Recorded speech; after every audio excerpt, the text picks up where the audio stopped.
Now honor the Holy Gospel.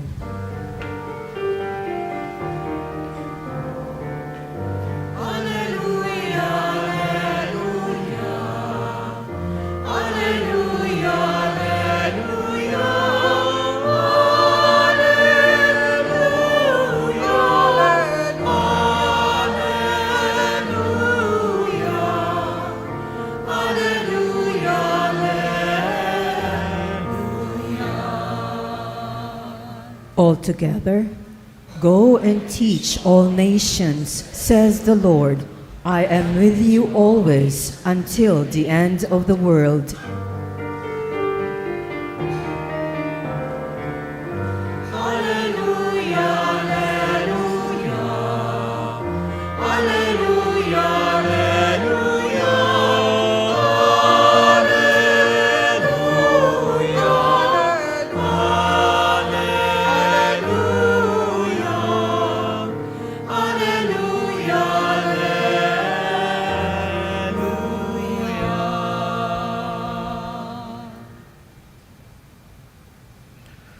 The Lord be with you. And with your spirit. A reading from the conclusion of the Holy Gospel according to Mark. Glory to you, O Lord.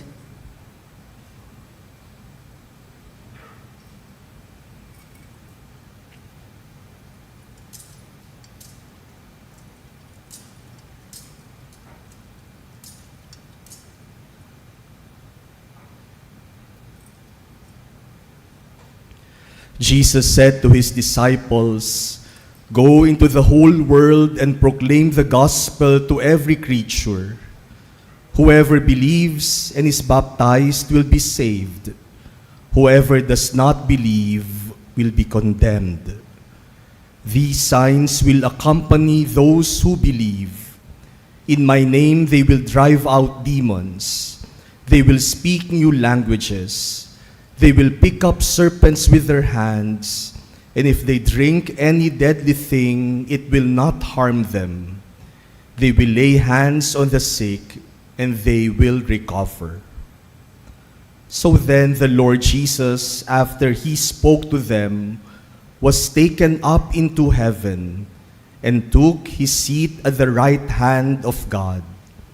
But they went forth and preached everywhere, while the Lord worked with them and confirmed the word through accompanying signs. The Gospel of the Lord. Praise to you, Lord Jesus Christ.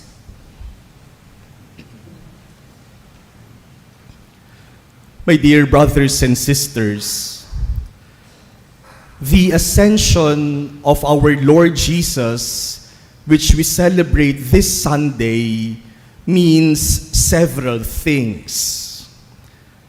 The ascension of Jesus means that he is truly the Son of God. That Jesus ascended to heaven is an affirmation of Jesus' divinity. Like what we heard from St. Paul in our second reading today, he who ascended to heaven means he was also the one who descended from heaven. Jesus came from the Father, now he returns to his Father. Jesus came from heaven, and now Jesus returns to heaven where he truly belongs. And so the ascension of Jesus confirms that Jesus is truly the Son of God. That is his identity, because his true home is heaven. The ascension of Jesus also means the commissioning of his disciples. Like what we heard in our first reading and in our gospel, before Jesus ascended to heaven, Jesus entrusted to his disciples the mission he has started. Inihabilin ni Jesus sa kanyang mga alagad ang pagpapatuloy ng kanyang misyon. Kaya kahit na yung mga alagad ni Jesus ay mga mahihinang tao, kahit na si Pedro itinakwil pa si Jesus, kahit na yung mga alagad ni Jesus ay nagtago noong dakpin si Jesus, sa kanila pa rin ipinagkatiwala ni Jesus ang pagpapatuloy ng kanyang misyon. Parang sinasabi ni Jesus sa kanila, hindi pa talaga tapos ang aking gawain, pero ito ay ipagpapatuloy ninyo. The disciples were sent by Jesus to continue His mission of proclaiming the good news, of baptizing all nations, of making all peoples feel the mercy and the love of God.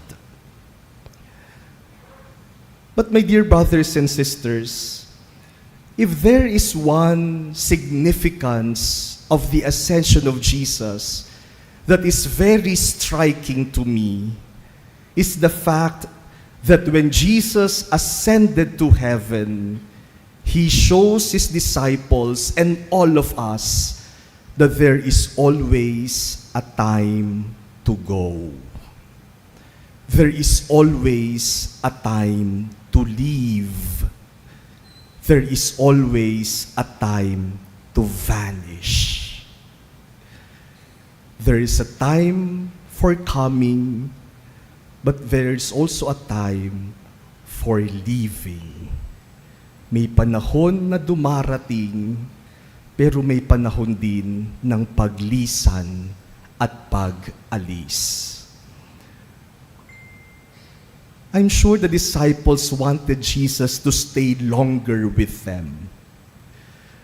Siguro sinabi ng mga alagad ni Jesus, Lord, pwede bang mag-extend ka pa kahit ilang buwan pa? Dito ka muna, huwag ka munang bumalik sa langit. And maybe Jesus could also have thought that way. Siguro iniisip din ni Jesus, pwede kayang dito muna ako? Pwede kayang tulungan ko muna itong mga alagad ko? Pwede kayang mag-extend muna ako ng stay dito sa mundo? But when Jesus knew it was time for Him to go, He left. He vanished. He ascended to heaven. My dear brothers and sisters, this is a very important lesson that the ascension of Jesus teaches us. When it is time to go, let us not be afraid to go. When it is time to leave, then let us joyfully and willingly leave. You know, there are many reasons why we find it hard to go.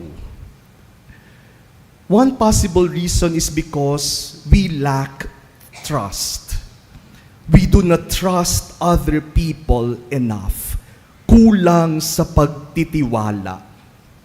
Kaya hindi tayo makaalis, kaya hindi tayo makabitaw dahil kulang sa pagtitiwala.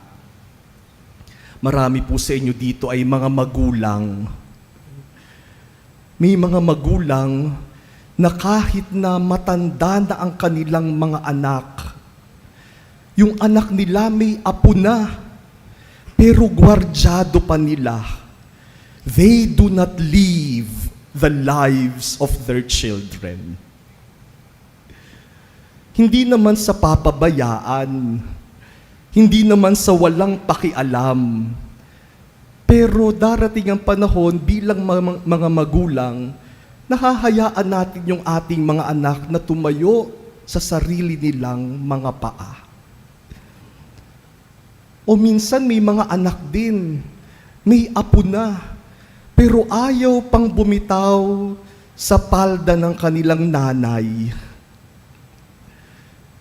There is a time to leave and a time to go.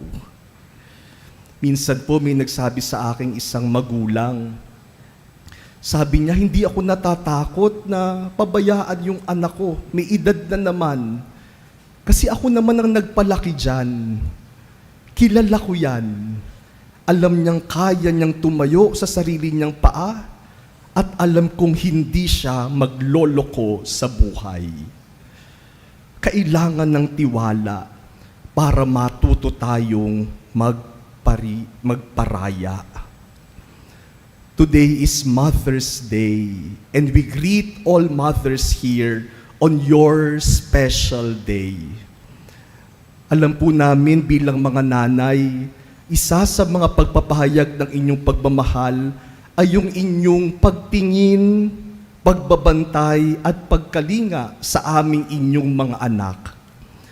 Pero ang pagmamahal ay hindi lamang ipinapakita sa gwardyadong pagbabantay. Hindi lamang na ipapakita na yung bawat kilos ng anak nakabantay. Minsan yung pagmamahal ipinapakita rin sa pagtitiwala at sa pagpaparaya. When we learn to trust others, we learn to live. We learn to go. Yung ang mga alagad ni Jesus, hindi katiwa-tiwala, pero pinagkatiwalaan ni Jesus, kaya siya umakyat sa langit. Maybe another reason why we find it hard to go and leave is because of pride. Because of the need to be needed. At marami po sa atin may ganyang pakiramdam, the need to be needed. Kailangan kasi ako. Ako lang kasi ang makakagawa nito. Hindi ko pwedeng ipagkatiwala ito sa iba dahil hindi nila kakayanin. Ako lang ang may kayang gumawa nito. And this is pride. To think that I am not indispensable. That I could not leave because I am needed.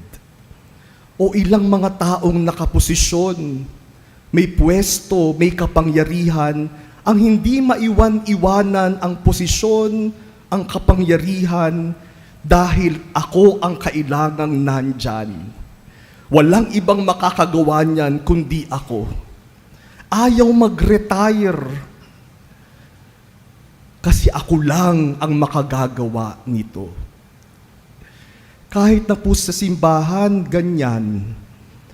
Sa simbahan, maraming mga ministries, maraming mga organizations na yung leader, dalaga pa sila, binata pa sila, sila na yung leader. Nag-asawa, sila pa rin yung leader. May apo na, sila pa rin yung leader. May apo na sa tuhod, sila pa rin yung leader. Ayaw mag-resign, ayaw mag-retire, at ayaw ipasa sa iba ang tungkulin. Because I am needed. I alone can do this job well. The pride of the need to be needed. But you know, my dear brothers and sisters, no one is indispensable. We can always leave and admit that there are others who can do the job better than I can. Alam niyo po, nung nagtatrabaho pa ako bilang sekretary ni Cardinal Tagle, minsan may pinatawag siyang pari. Sabi niya, Reggie, pakitawag naman si Father. Ganito, kakausapin ko. So, ni-schedule namin at nung araw ng schedule, dumating si Father at kinausap ni Cardinal. Una, tinanong siya ni Cardinal, Father, kamusta ka na? Kamusta ang parish mo? Si Father nagkwento sa kanyang buhay sa parish. Then after some time, sabi ni Cardinal, kaya kita pinatawag kasi ililipat sana kita ng parokya. Sabi ni Father, Your Eminence, why me? Sabi ni Cardinal, because I want you to be there. I think you are the right person to go to this parish. And the Cardinal said, I want you to go there next month. Sabi nung pare, Your Eminence, baka naman po may iba pang paring pwede. Wag na muna ako, sila na lang. Baka may mahanap pa kayo. At sabi ni Father, kasi Your Eminence, may mga programs pa kami sa parish. May mga activities kaming naka-line up for this year. Meron pa po kaming construction. At saka maayos naman po yung parish namin. Paano na po sila kapag umalis ako? Sabi ni Cardinal Tagle, don't worry, Father. Mas mapapabuti sila kapag umalis ka na. Wala siyang nagawa. Minsan nakala natin tayo yung kailangan kaya hindi tayo makaalis. Pero dapat nating malaman, minsan kahit wala tayo, magpapatuloy naman. Kahit wala ka dyan, baka mas mapabuti pa nga. Let us not be proud to think that I am needed. Like Jesus, let us learn that there's always a time to go and to leave. Kahapon po, nandun ako sa Diocese of Cubao to give a seminar to the lay liturgical ministers of the Diocese of Cubao. And I was also sharing with them a reflection like this about Jesus' ascension. Sabi ko, bilang mga lingkod ng simbahan, may mga pagkakataon talaga na kailangan nating aminin na hindi na natin kayang gawin yung ating mga tungkulin. Minsan po kasi may mga lectors, yung mga nagbabasa ng salita ng Diyos, na kahit na malabo na yung mata, ayaw pang mag-retire. Yung bang pag nagbabasa, lahat na ng anggulo ng libro ginawa, no? Para mabasa, pero hindi talaga. Baka tinatawag na sa ibang ministry, hindi na sa pagbabasa. O kaya yung mga lay ministers of Holy Communion, minsan nanginginig na. Sa pagbibigay ng communion, ayaw pang mag-retire. Kaya yung tatanggap ng communion, hindi rin malaman kung saan pupunta. Baka tinatawag na sa ibang ministry. When it is time to go, let us willingly and joyfully go. And you know that is also our life as priests. Our life as priests is a constant experience of coming and going, of meeting people and saying goodbye. That is why when Cardinal Advincula told me that from the Manila Cathedral, I have to go to Makati, I went. And one day, when Cardinal Advincula also tells me that he's going to bring me somewhere else, I must go. Because that is the life of the disciple of the Lord. Like Jesus, we must learn to go when God wants us to go, to leave when God wants us to leave, to vanish when God wants us to vanish. My dear brothers and sisters, as we celebrate today the ascension of our Lord Jesus, let us learn from Him. When it is time to go, let us willingly and joyfully go. Because in the end, the work is not ours, but the Lord's. The mission is not ours, but the Lord's. When I have done what I am supposed to do, and when God tells me, you must go, I will go, to allow God's work to continue even without me.